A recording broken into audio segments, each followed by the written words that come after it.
진주의 비유의 말씀을 가지고 하나님 말씀 증거하도록 하겠습니다. 이 지난주에 우리가 이 겨자씨와 누룩의 비유가 짝을 이루는 비유였던 것처럼 오늘 이제 보화와 진주의 비유가 또 마찬가지로 짝을 이루는 비유입니다.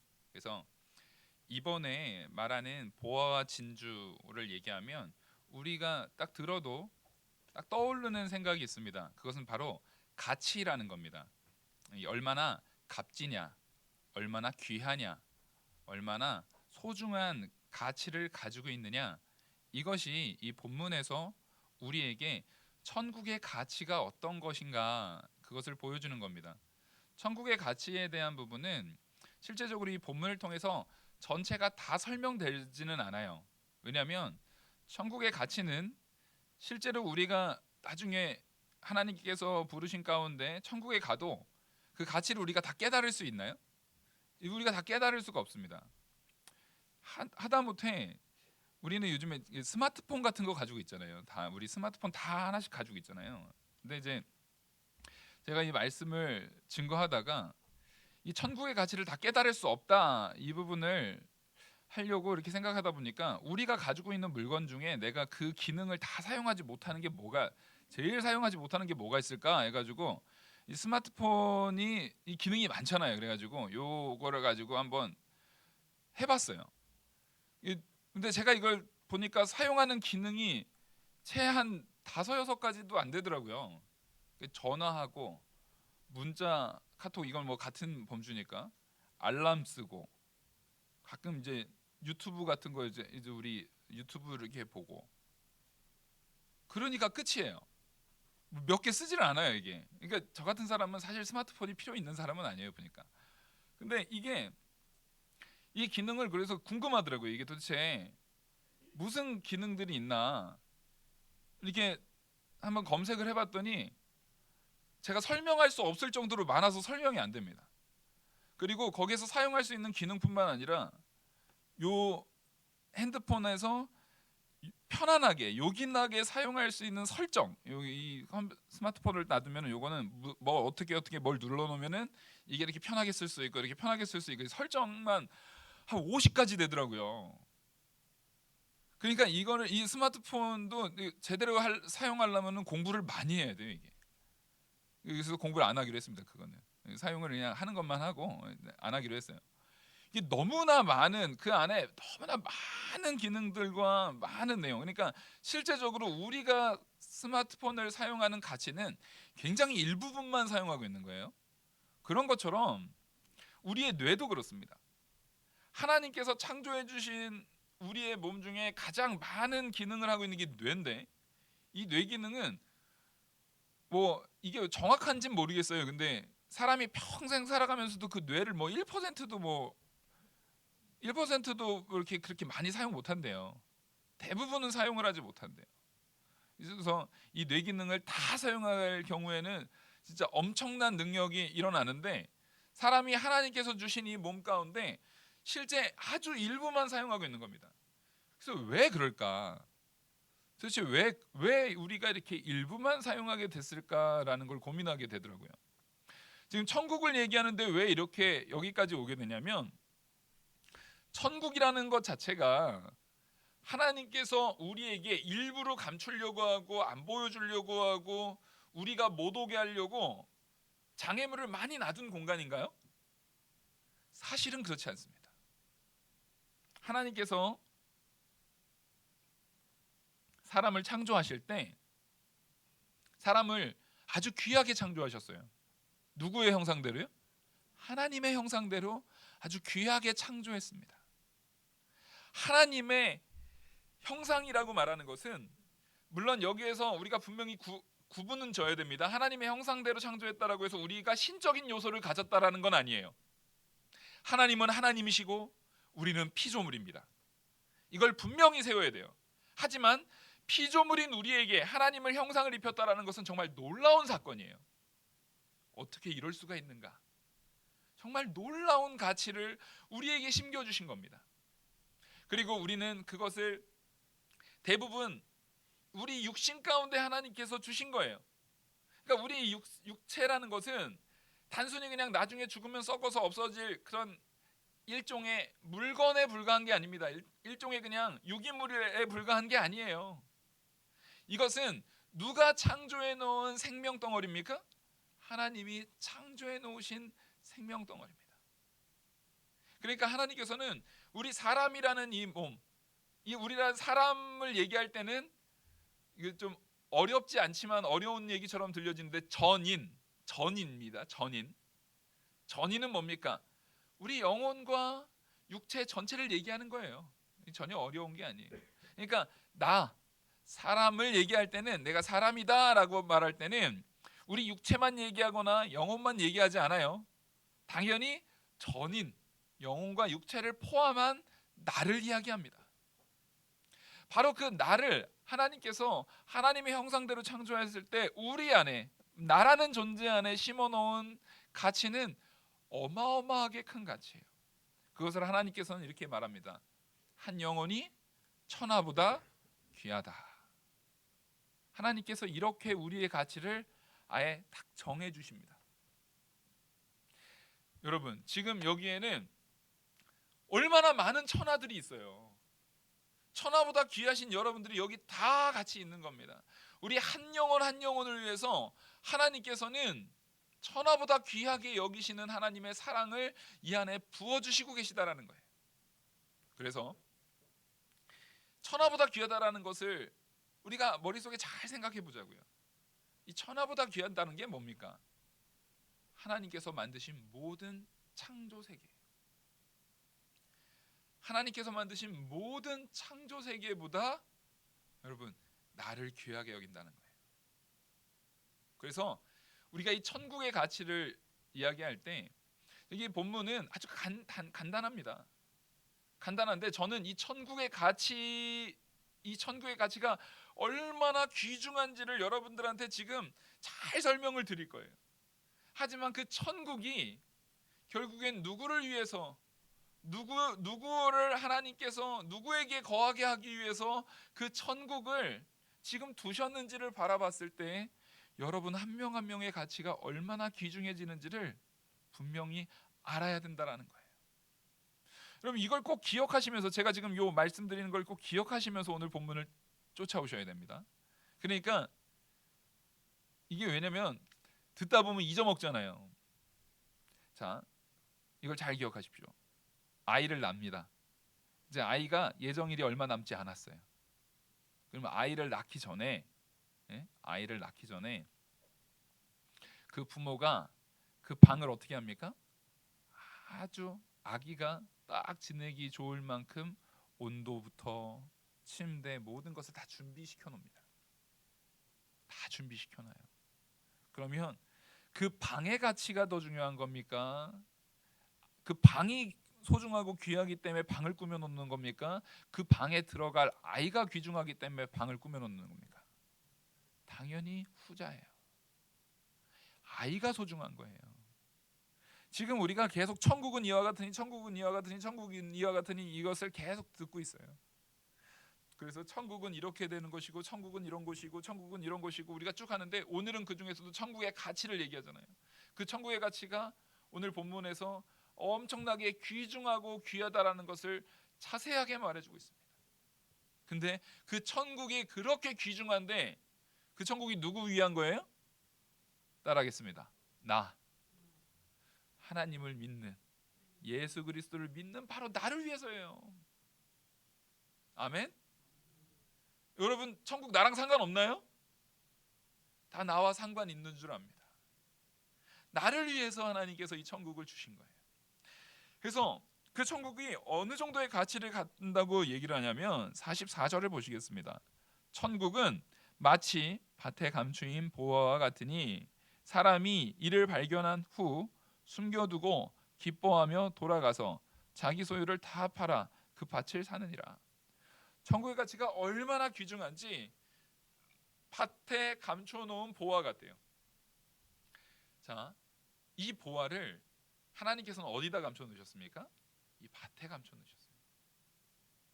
그러니까 이 밭은 여기에서 말하는 성도, 이 농부가 이 밭을 이렇게 막 개간하고 있었겠죠. 개간하는 농부가 같이 존재하는 이 세계를 얘기하겠죠. 하나님께서 이 천국을 아예 그냥 이 지상 세계가 아니라 우리가 살고 있는 현실 세계가 아니라 우리가 절대 발견할 수 없는 말 그대로 영적인 세계, 완전 다른 세계에다가 놔뒀으면은 우리가 발견할 길이 없잖아요. 맞아요. 그래서 우리에게 그걸 발견하게 하시려고 누가 이 땅에 오십니까? 복음이신, 우리의 구원이신 예수님께서 이 땅에 오시는 거예요. 하나님의 말씀이 이 땅에 임하는 거예요. 하나님의 사랑이 이 땅에 임하는 거예요. 근데 감춰 있습니다. 그래서 예수님께서는 이 부분을 가지고 계속 비유로 말하고 비유로 말하고 비유로 말합니다.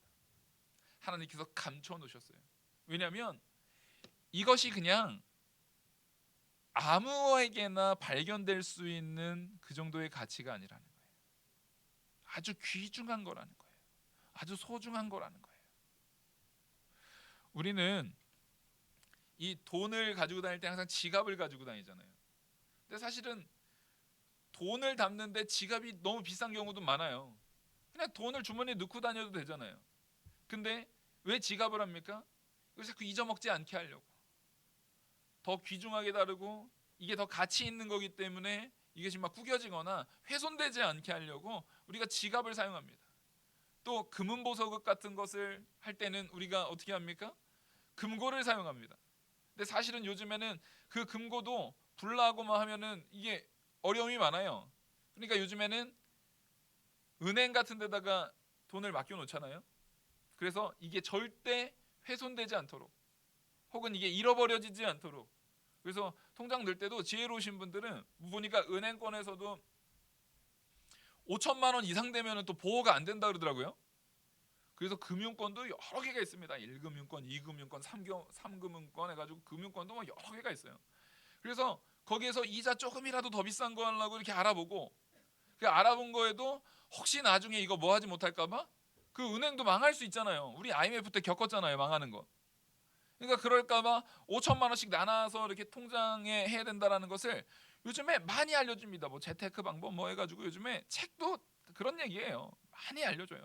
하다못해 우리가 돈에 대한 가치를 위해서도 이렇게 이걸 어디다 보관해야 될지, 어떻게 감춰놔야 될지, 어떻게 이거를 보관한다라는 것은 사실상 감춰놓는 거거든요. 어떻게 감춰야 될지를 생각합니다. 하나님께서 우리에게 이 본문을 통해서 그 보화를 하나님께서 감춰 놓으신 데는 그만큼 이게 값지다라는 의미가 있어요. 이게 진짜 값진 것이기 때문에 그래요. 근데 하나님께서 이거를 감춰 놓은 게 다시 말하지만은 발견하지 못하게 감춘 게 아니라는 거예요. 발견하도록 감춰 주셨습니다. 발견하도록 놔두셨어요. 그래서 발견할 수 있는 그 장소, 이 세상 밭에 하나님께서 이걸 주셨습니다. 근데 이것을 가지고 할 때, 자, 이 보시면 이 사람이 지금 보화를 발견했는데 보니까 밭 주인입니까 아닙니까? 밭 주인이 아닙니다. 그러니까 이 밭 주인은 따로 있어요. 밭 주인은 따로 있고 이 사람은 그 밭에서 일하는 품꾼인 것 같습니다. 그 밭에서 대신 일해주고 품삯을 받는 품꾼이었던 것 같아요. 근데 이게 참 웃긴 거예요. 아무리 밭 주인이라 할지라도 그 밭에서 뭐 하지 않으니까요? 본인이 직접 수고하지 않으니까요. 본인이 직접 그 밭에서 헌신하고 수고하고 노력을 기울이고 그것을 하지 않으니까 발견하지 못합니다. 우리는 다 하나님의 백성이에요. 지금 이 땅에, 이 대한민국 땅에 얼마나 보화가 즐비하게 널려 있습니까? 그러니까 우리는 굉장히 소중한 땅에 있는 겁니다. 소중한 나라에 있는 거예요. 하나님의 복음, 그 보화가 정말 너무 찾기 힘들게 감춰져 갖고 전혀 전해지지 않는 나라들도 많이 있습니다. 근데 우리는 질비에 있어요. 정말 조금만 노력을 기울이면, 조금만 수고를 하면, 지금 제가 볼 적에 이 품꾼이 뭐 밭에서 보화, 이 밭에 보화가 있을 줄 알고 막 20m, 30m 팠겠어요? 아니 밭을 그렇게 팔 일이 없잖아요. 이 품꾼이 파봐야 뭐 얼만큼 팠겠습니까? 이거 심을 만큼, 혹은 이거를 처음에 다시 완전히 뒤집으려면 보통 이게 완전히 확 뒤집으려면 한 40cm 이상은 뒤집어줘야 이게 공기도 싹 들어가고 하니까 사실 좀 쉽지는 않아요. 4, 50cm 이상은 찍어서 파가지고 뒤집어야 이게 말 그대로 미생물도 안에서 잘 되고 산소가 이렇게 많이 통해야 되거든요. 그러니까 아무리 깊게 파도 막 1m 이상 파지 않았을 거예요. 근데 그 정도, 밭을 개간하는 정도를 팠는데도 불구하고 이 보화가 나왔습니다. 근데 그것을 주인이 알지 못했다라는 것은 주인은 그 밭에서 일을 한 거예요, 안 한 거예요? 한 적이 없는 거예요. 자기가 자기 밭에 있어서 다른 사람을 시켜서 거기에서 나오는 수익만을 바랄 뿐이지, 그러니까 그 밭 자체를 소중하게 여기지 않은 거예요. 근데 이게 제가 이 말씀을 왜 드리냐면 히브리의 개념에서 이 밭은 누가 주신 겁니까? 하나님이 주신 거예요. 지금 예수님께서 이미 이 신약 시대에 이 시대의 이 밭에 대한 가치, 이 밭에서 일어나고 있는 일들에 대해서 사실상 그 시대에 살고 있는 사람은 알아들을 수 있는 이야기를 하는 거예요. 원래 하나님께서 이스라엘 나라 안에다가 준 땅, 그 밭은 누가 누구에게 직접 준 거예요? 하나님께서 그 집안, 그 개인에게 직접 준 겁니다. 여러분, 이게 밭이라는 거는 하나님께서 정말 세밀하게 분배해서 그 개인에게 직접 줬어요. 그래서 이게 계속 이어지게 했습니다. 근데 지금 이 시대가 돼서는 이제 물론 식민지가 되고 뭐 당시에 자신들의 죄로 인해서 이 땅에 대한 개념이 하나님께서 처음 주셨던 땅에 대한 개념에서 많이 상실돼 버렸어요. 그래서 개인이 각자 소유를 가지고 이 집을, 이 밭을 그냥 말 그대로 하나님이 주신 밭이 아니라 뭐 하는 밭으로요? 그냥 개개인이 얼마든지 내가 원하면 더 많은 밭을 살 수 있는 시대가 돼 버렸어요. 그러다 보니까 내가 돈이 있으면 이제는 그 밭은, 전에는 하나님이 주신 밭이니까 그 밭에 대해서는 누가 가꿔야 됩니까? 자기가 가꿔야 됩니다. 그래서 하나님께서 이스라엘 백성에게 처음 이 밭을 줬을 때 사사시대를 떠올려 보셔야 됩니다. 왕정시대가 되기 전에 사사시대가 됐을 때는 이스라엘 백성들이 서로 각자 자기 땅을 자기가 경작해요. 자기가 경작하다가 전쟁이 나거나 무슨 특별한 일이 있을 때 사사가, 하나님의 명령으로 사사가 호출하면 그제서야 남자들이 싹 나와가지고 군대를 해서 나가서 전쟁합니다. 군사훈련 돼 있어요, 안 돼 있어요? 안 돼 있어요. 아무것도 안 돼 있어요. 하지만 누가 함께 하시면 승리합니까? 하나님이 함께 하시면 승리합니다. 정말 각자가 자기 신앙 가운데 하나님께서 내게 주신 그 땅에서 하나님의 말씀 지켜나가면서 그 밭을 잘 읽어나갔을 때 그게 진짜 보화예요. 진짜 그게 보화입니다. 내가 일하는 이 공간 안에서도 누구를 믿고 누구를 바라고 누구의 뜻 안에서 사는 거예요? 하나님의 뜻 안에서 사는 거예요. 우리가 근데 그 삶이 없어지다 보니까 하나님께서 나를 주장하시고 이게 하나님께서 내게 준 것이고 하나님께서 내게 준 은혜라는 것을 잊고 사니까 보화를 발견하지 못합니다. 여러분, 우리 영화교회 이 예배의 공간은 말 그대로 보화의 소굴입니까, 아닙니까? 보화의 소굴인 줄 믿습니다. 발견하셨어요, 안 발견하셨어요? 아니, 여기에서도 발견 못하면 완전 노다지인데, 여기 완전 노다지 아니에요. 근데 여기서도 발견 못하면은 지금 뭐 한두 해 계신 거 아니잖아요. 지금 여기에서도 발견 못하셨으면 오늘부터 좀 이렇게 힘 좀 내셔가지고 열심히 밭 가셔야 돼요. 열심히 밭 가셔야 돼요. 누구의 뜻 안에서요? 하나님의 뜻 안에서. 우리는 이 본문을 얘기할 때, 야, 그래도 이게 결국엔 이 사람 땅이 아니었잖아요. 그러면 자기 땅도 아닌데 했으면 이거 도덕적으로 문제가 있는 거 아닌가, 이런 의문을 얘기를 많이 합니다. 근데 사실은 여기서는 이 비유 자체가 모든 상황을 객관적으로 말 그대로 다큐멘터리처럼 하나하나 이렇게 하는 게 아니라 이 밭의 가치가 어떠냐를 얘기하는 거예요. 그리고 여기에서 그 문화적인 배경이 있습니다. 그 랍비 문헌에 보면 이 당시의 랍비 문헌입니다. 이 당시의 랍비 문헌에 보면 이 땅에 감춰졌던 그 보화가 이제 주인이 정확하게 누가 감춰놓은 건지 몰랐을 경우에 이것을 발견자와 혹은 그 땅이라든가 집주인 둘 중에 누가 가져가야 되냐에 대한 판결문들이 굉장히 많아요. 기본적으로 전제할 수 있는 건 이 밭 주인이 일부러 그 밭에다가 보화를 감춰놨으면 다른 사람들이 밭 가려고 할 때 그대로 내비뒀겠어요? 먼저 캐서 가져갔겠어요? 먼저 캐서 가져갔을 겁니다. 그래서 여기서 전제되는 것은 그 보화가 누구 건 아닌 게 분명해요. 그 땅 주인께 아닌 건 분명해요. 그 땅 주인께 아닌 게 분명하다는 거예요. 근데 뭐 그 땅에 조상의 조상이 거기다가 파다 놨을 거 아니에요? 파다 묻었을 수도 있잖아요. 그럴 수가 없습니다. 왜냐하면 자녀에게 만약에 상속된 땅이어서 자기 조상이 했던 거라고 하면 상속될 때 그 상속된 모든 것은 다 같이 상속돼야 안 돼요. 그걸 알아요. 그러니까 그걸 방치해뒀다는 것은 이미 그 보화 자체가 정확하게 주인이 있는 특정진 주인이 있는 것이 아니다라는 걸 얘기하는 거예요. 이걸 잘 깨달아야 됩니다. 이 보화가 특정한 누구가 그 보화의 주인이다가 아니라는 거예요. 그것을 차지하는 자의 것이라는 거예요. 그래서 천국은 뭐 하는 자의 것이랍니까? 침노하는 자의 것입니다. 여기서 지금 말씀해 주시고 있는 것은 이게 분명히 사실상 이 천국의 진짜 소유주는 누구세요? 하나님이세요. 하나님께서 우리에게 그것을 침노하게끔, 그것을 소유하게끔 자꾸만 우리에게 이것을 요구하시는 겁니다. 말씀해 주시는 겁니다.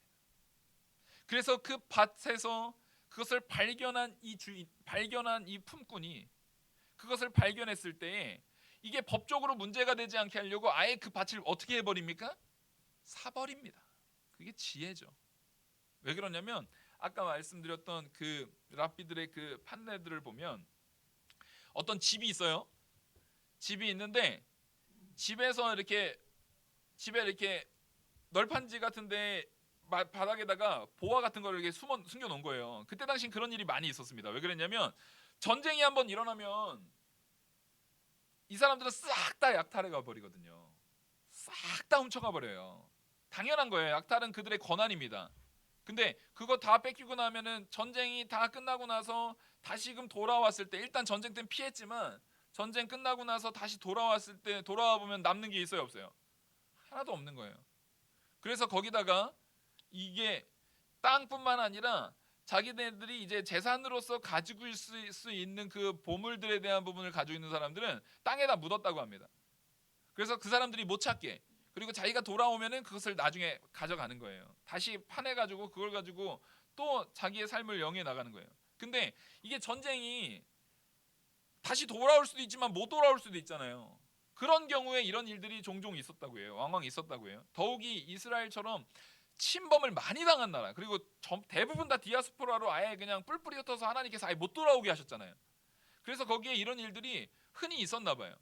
그래서 어떤 판례들이 있냐면 이게 처음에 발견한 사람이 딱 발견했는데 이 발견한 사람하고 그 집주인이 같이 아는 경우예요. 근데 발견자가 이것을 얘기를 해갖고 이게 집주인이, 그 땅 주인이 가지고 있는 것에 포함되어 있으면 포함된 것까지만 땅 주인 겁니다. 나머지 건 아닌 거예요. 이게 한 덩어리면은 한 덩어리의 물건이면은 한 덩어리가 여기에 같이, 이게 말 그대로 이렇게 같은 큰 보물이에요. 보물인데 이게 절반으로 해가지고 땅 주인이 아닌 곳에 포함되고 절반은 걸쳐 있으면 이거는 주인께 맞아요. 그러니까 그런 법들이 되게 세세하게 여러 가지가 있더라고요. 그러니까 이거에서 제일 좋은 방법, 여기에서 법적으로 뭐 이렇게 하지 않고 가져갈 수 있는 제일 좋은 방법은 뭡니까? 그 땅을 소유하는 거예요. 여기서 말하는 건 진짜 보화를 발견했으면 우리는 뭐 합니까? 그 보화를 내 차지가 되게 하려고 힘을 써야 되는 거예요. 내 모든 걸 값을 치러서라도 희생해서라도 내가 할 수 있는 모든 것을 다 동원해서라도 그것을 사야 된다라는 거예요. 우리가 얼만큼 그 노력 가운데 있느냐는 그 가치를 얼마나 제대로 깨닫느냐에 따라서 다른 거예요. 예를 들어서 어떤 사람이 이 밭에서 그 엄청난 보화를 발견했는데 그 보화의 가치를 깨닫지 못하면 어떻게 됩니까? 웬 돌덩이가 있어? 그러면서 아마 옆에 밭 갈면서 쌓아놨던 그 돌무더기 있을 거 아니에요. 거기다 던져버렸을 겁니다. 그런 미련한 자들이 분명히 있어요. 우리는 이 세상에는 그런 미련한 자들이 많습니다. 그 뒤에 나오는 것이 무슨 비유입니까? 진주의 비유가 나오잖아요. 진주의 비유도 아주 값진 진주를 딱 발견하니까 45절 천국은 마치 좋은 진주를 구하는 장사와 같으니 이 장사는 어떤 사람이에요? 진주를 구하는 장사예요. 그러니까 이 사람은 뭐를 보는 눈이 확실해요? 진주 감별할 수 있는 능력이 확실해요. 딱 보면 이 진주가 좋은 진주인지 안 좋은 진주인지를 정확하게 아는 사람이에요. 그러니까 이게 분명히 뭐가 여기서 이게 분명히 연결되는 비유입니다. 연결되는 비유예요. 그러니까 보화가 있다 할지라도 그 보화를 뭐 할 수 있는 눈이 또 있어야 되는 거예요? 그것을 제대로 감정하고 그 가치를 제대로 판단할 수 있는 지혜가 있어야 되는 거예요. 그래서 이 앞에서 말했던 그 품꾼은 그 밭에서 일했던 품꾼은 그 지혜가 있었던 겁니다. 그리고 이 진주도 아예 여기선 지정해서 말하잖아요. 진주를 파는 장사꾼이에요. 진주에 대해서 정확하게 아는 사람이에요. 그 사람은 그 진주의 가치를 가지고 바로 알기 때문에 이것을 살려고 자기의 모든 것을 다 그 값진 진주를 발견하여서 가서 소유를 다 팔아서 그 진주를 사는 것과 같아요. 그래서 사람들이 이 본문을 특별히 청년들이 잘 이해를 못하더라고요. 아니 그 진주가 뭐 얼마나 대단하다고 소유를 다 팔아서 진주를 삽니까? 그 진주가 사실상 아무리 보물이라고 해도 다 팔아서 산다는 걸 이해를 못하더라고요. 근데 이게 우리가 이 부분은 이 이해를 돕기 위해서 여러분들이 좀 알고 계셔야 되는 게 뭐냐면 이 시대는 진주의 가치가 엄청났어요. 왜냐면 세공의 기술이 발전했던 시대가 아니에요. 그래서 이때는 다이아몬드를 발견해도 다이아몬드를 뭐 하질 못합니까? 세공하질 못합니다. 금도 금에 대한 세공이 굉장히 흐지부지해요. 이게 요즘처럼 그렇게 세공할 수 있는 게 아니에요. 다른 보석들을 발견해도 그렇게 아름답게 세공할 수 있는 기술력이 없었을 때 진주는 꺼내면 바로 어때요? 가장 자연 그대로 아름답게 되어 있는 진주입니다. 요즘에는 그 진주를 잠수 이렇게 장비라든가 이런 게 잘 돼가지고 대량으로 이것을 수확을 하고 또 양식까지 하고 이것을 가짜로도 만들더라고요. 요즘에는 플라스틱 같은 걸로도 가짜로도 만드니까 이게 가치가 점점 떨어져서 그런데 이때 당시에는 이 진주의 가치가 요즘의 다이아몬드나 뭐 이런 것보다 훨씬 값진 가치였습니다. 아니 그렇다고 해서 전체를 팔아서 이 진주를 사는 게 어떤 의미가 있느냐라고 했을 때 진짜 부자들은요 뭐가 있어야 되냐면 아까 말씀드렸듯이 언제 어느 순간에 전쟁이 나가지고 어떻게 될지 알아요, 몰라요? 몰라요. 그래서 언제나 지금 내 재산을 가지고 가볍게 옮길 때 용이하도록 작지만 이 부피는 작지만 굉장히 비싸고 가치 있는 것들을 많이 쌓아놉니다. 그래서 보통은 그거에 제일 많이 사용되는 게 뭐예요? 금이에요, 금. 근데 금보다 그 영화 같은 데 보면은 막 사람들이 뭐 때문에 싸워요? 다이아몬드 한 주머니.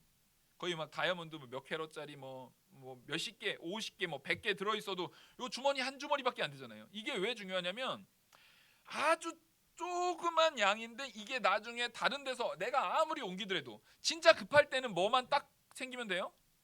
진짜 막 전쟁 나가지고 사람들이 막 하는데 금덩어리 아니면 한 500kg 그거 가져갈 수 있어요, 없어요? 그거 못 가져가요. 가져갈 수가 없어요. 그러니까 이 시대는 항상 그런 위험이 도사리고 있었던 시대입니다. 요즘에는 간단하죠. 돈 이게 한국이 막 어려워요. 그 막 전쟁 나는 옛날에 그 그 베네수엘라가 경제적으로 막 어려워지려는 그런 내용이 막 생겼을 때 제일 많이 일어났던 게 뭐냐면 당시에 있었던 거의 부자들이 전부 다 그 돈을 미국이랑 저기 유럽, 영국이랑 스위스랑 이런 데다가 돈을 다 갖다 보냈대요. 그 갖다 막 보내기 시작했대요. 그러니까 이게 일정 부분의 달러가 이쪽으로 나가버리니까 경제가 더 급격하게 막 무너지기 시작했다고 합니다. 요즘에는 이거를 이렇게 보내서 나갈 수 있잖아요. 근데 이때는 그런 게 없어요. 이때는 진짜 내가 정말 위급한 상황에, 정말 어려운 상황에 땅도 포기해야 되고 집도 포기해야 되고 이런 거 밭도 다 포기해야 되는 상황 가운데 그래도 뭐 하나 있으면 어딜 가서든 어느 지역에 가서든 어느 위치에 있든 어느 환경에 있든 다시금 재기할 수 있는 보화, 상황과 시간과 환경과 공간과 모든 것을 다 초월하는, 모든 조건을 다 초월하는 그 보화, 진주 하나 딱 가져가면, 정말 값진 진주 하나 딱 가져가면 어느 나라에서건 다시금 재기할 수 있는 거예요. 다시금 살 수 있는 거예요. 그러니까 이 진주라는 가치는 어떤 겁니까? 내 모든 상황과 환경과 시간과 모든 것을 다 초월하는 진짜 가치를 얘기하는 거예요. 이거 하나만 있으면 어떠한 걱정도 없어요. 이 진주만 있으면 내가 생명 가지고 다른 거 다 버리고라도 진주 하나 딱 가지고 도망가면 그곳에서 내가 다시금 살 수 있는 거예요. 그 정도의 가치를 이 진주로 얘기를 하고 있는 겁니다. 얼마든지 내 몸에 지니고 다니면서 얼마든지 다른 걸 다 포기하더라도 다시금 시작할 수 있는 그런 가치. 그런 가치가 우리한테 있습니까, 없습니까? 그런 가치가 우리한테 있죠. 우리가 알몸으로 내어 쫓긴다 할지라도, 우리가 아무것도 가진 소유가 없다 할지라도 누가 우리 안에 계시면은요, 우리 주 예수 그리스도께서 내 안에 계시다면 거기에서 우리는 참된 가치를 깨달을 수 있는 거예요. 지금 이 본문은 그걸 얘기하는 겁니다. 또 귀하게도 이 본문을 직접 얘기해 주시는, 이 비유를 직접 얘기해 주시는 분이 누굽니까? 예수님이십니다. 예수님께서 이 말씀을 전하시면서 이 제자들에게 사실상 뭘 말하고 있는 것과 같은 거예요? 너희는 지금 이 말하고 있는 나의 가치를 깨닫고 있느냐? 그걸 묻는 거예요. 근데 사실상 이 제자들은 깨달았나요? 못 깨달았나요? 이때는 못 깨달았어요. 실제로 알지 못했어요. 우리가 이 보화를 발견하는 데는 분명히 노력이 필요합니다. 애씀이 필요해요. 그래서 이 제자들이 예수님한테 그 비유에 대해서 다시 물어보고, 예수님 비유를 설명해 주십시오, 비유를 깨닫게 해 주십시오, 알게 해 주십시오, 이런 노력이 있어서 예수님을 발견했고 예수님의 말씀을 깨달았고 예수님의 말씀을 배웠어요. 귀한 겁니다. 아주 귀한 거예요. 하지만 그것도 완벽하게 그 가치를 정확하게 깨닫지 못하다 보니까 정말 어려운 상황이 됐을 때, 정말 힘겨운 상황이 됐을 때 그들은 어떻게 합니까? 예수님을 떠나서 도망갑니다. 그거는 그 진주의 가치를 이 장사와 같이, 지금 이 밭에 보화를 발견한 품꾼과 같이 정확하게 깨닫지 못하는 거예요. 그래서 여기선 정확하게 깨닫기 위해서는 누구의 도움이 필요합니까? 우린 그걸 바라봐야 되죠. 여기에서는 굉장히 짧게 열린 것말로 이렇게 설명해주고 있기 때문에 우리는 다른 본문 가운데서, 이 성경의 전체적인 맥락 가운데서 이 부분을 이해해야 합니다. 바로 뭡니까? 우리 사도행전에서 배웠던 것처럼 누가 깨닫게 해주시지 않으면 하나님을 바로 알지 못해요? 성령께서 우리를 깨닫게 해주시지 않으면, 성령께서 우리를 열어주시지 않으면, 우리의 믿음과 하나님의 말씀과 그 은혜에 대한 부분을 완전히 깨닫게 해주시지 않으면, 보화를 발견케 하시는 그 하나님의 은혜가 있지 않으면 우리가 그 가치를 알아보지 못해요. 그래서 우리는 보화를 발견케 하고 그 진주의 가치를 알아보게 하는 주님이 필요합니다. 그 주님의 은혜가 필요한 거예요. 지금 이 본문도 예수님께서 제자들에게 뭐 하는 과정입니까? 천국의 가치, 우리 주 예수 그리스도 복음의 가치를 깨닫게 해주시는, 알게 해주시는 과정입니다. 오늘 이 시간 우리 성도님들 모두에게 하나님의 나라가 그 값을 따질 수 없을 만큼 얼마나 귀한 것인지 오늘 이 시간 깨달으시길 바랍니다. 우리 그거를 캐내려고 여기 왔잖아요. 예? 우리 옛날에 잠수부들이 진주조개 하려고 몸에다가 돌 묶고 내려가다가 목숨을 많이 잃었습니다. 왜요? 진주 그거 하나 캐면은 완전히 인생이 바뀌니까. 여러분들 다 몸에다가 돌 하나 묶고 지금 여기에서 진주 캐려고 밭에서 보아 캐려고 오신 줄 믿습니다. 아멘? 캐야 될 거 아니에요. 캐야 되잖아요. 우리가 예수 그리스도의 은혜 안에서 그 값진 보화를 우리가 캐야 됩니다. 근데 분명히 말씀드리지만 감추어져 있어요. 그러니까 최소한의 노력을 해야 돼요. 여기서 오해하시면 안 되는 게 우리가 노력했기 때문에 구원 얻는다는 얘기예요? 아니에요. 이미 하나님께서 우리를 택한 백성으로 불렀잖아요. 네가 나의 구원받은 백성이다라고 확인시켰잖아요. 아멘? 우리는 구원받은 백성 아닙니까? 예수님께서 뭐 또 알려주셨어요? 야, 여기 잘 파봐. 여기 보아 있어. 여기 이 기도에 우리가 그래서 기도의 삽을 하나씩 들고 있어야 돼요. 다. 그래서 신앙인들은 삽질하는 신앙인들이에요. 무슨 삽질이요? 기도의 삽질. 예수님께서 지금 우리한테 알려주셨다고요. 지정해 주셨다고요. 영화교회에서 기도의 삽질로 열심히 파십시오. 근데 언제나 불평되는 건 뭐예요? 왜 없어요? 지금 40cm나 팠는데. 그러고 나가버려요. 그러고 포기해버려요. 군대를 갔다 와야 돼요. 삽질은 기본적으로 언제까지 하는 겁니까?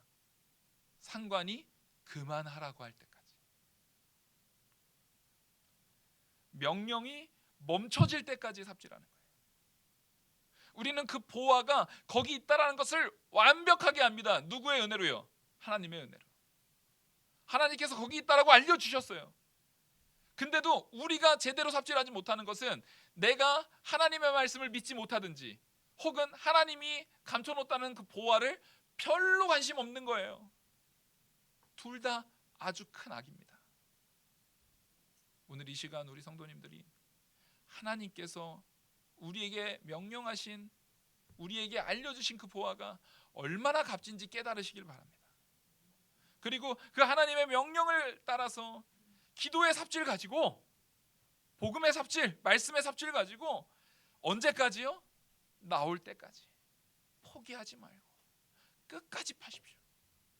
내가 지금 포기하면은요, 사실상 그 보화가 언제 있었다라고 보면 돼요? 한 번만 더 했으면 있었을 거예요. 그걸 생각하십시오. 내가 그 한 번을 더하지 못해서 발견하지 못한다면 얼마나 이게 미련한 짓입니까? 얼마나 안타까운 짓이에요. 그 한 번을 못한 것은 그만큼 누굴 못 믿은 거예요? 하나님을 믿지 못하는 거예요. 그만큼 누가 주신 보화의 가치를 깨닫지 못하는 거예요? 하나님이 주신 보화의 가치를 깨닫지 못하는 거예요.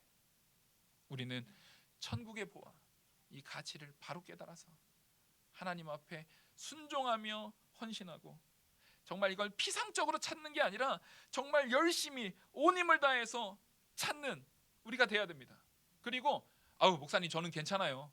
우리 집사람이 열심히 삽질하고 있어요. 우리 바깥 양반이 열심히 삽질하고 있어요. 우리 아들이, 우리 딸이 열심히 삽질하고 있기 때문에 나는 우리 가족으로 같이 묻어가면 되지. 여기서 보십시오. 다 장사꾼 한 명, 품꾼 한 명, 개인을 말하고 있습니다. 그 민족이, 그 어떤 지도자 한 명 때문에 민족이 다 구원받는 거, 그런 거 아니에요. 구원은 하나님께서 누구에게 명령하시는 거예요? 우리 개인에게 명령하시는 겁니다. 여러분 한 명 한 명이 하나님과의 관계 속에서 직접 하셔야 되는 거예요. 직접 삽질하셔야 되는 거예요. 자꾸 삽질하니까 무슨 뭐 노동을 얘기하는 것 같은데 한번 따라하겠습니다. 기도에 삽질을 열심히 하겠습니다. 하셨어요? 말씀하셨어요? 네. 기도하시겠습니다. 은혜와 사랑이 많으신 하나님 아버지, 하나님께서 우리에게 주신 이 보화, 우리가 밝히 깨닫게 하여 주시옵소서. 하나님께서 우리에게 주신 이 귀한 은혜, 우리가 밝히 깨닫게 하여 주시옵소서. 그래서 그 가치를 바로 알아서 하나님이 주시는 능력 안에서 그 일을 위해 헌신하는, 노력을 다하는 참 성도로 세워지게 이끌어 주시옵소서. 그 한 삽을 덜 파서 발견하지 못하는 미련한 자리에 빠지지 않게 하시고, 기도의 삽을, 복음의 삽을, 말씀의 삽을 우리가 한 삽 한 삽 하나님께서 그만하라 할 때까지 하나님의 명령에 이끌려 말씀에 순종하여 정말 열심히 그 보화를, 진주를 사모하며 파는 우리들 되게 하여 주시옵소서. 이 모든 말씀 살아계신 우리 주 예수 그리스도의 이름으로 기도 올리옵나이다. 아멘.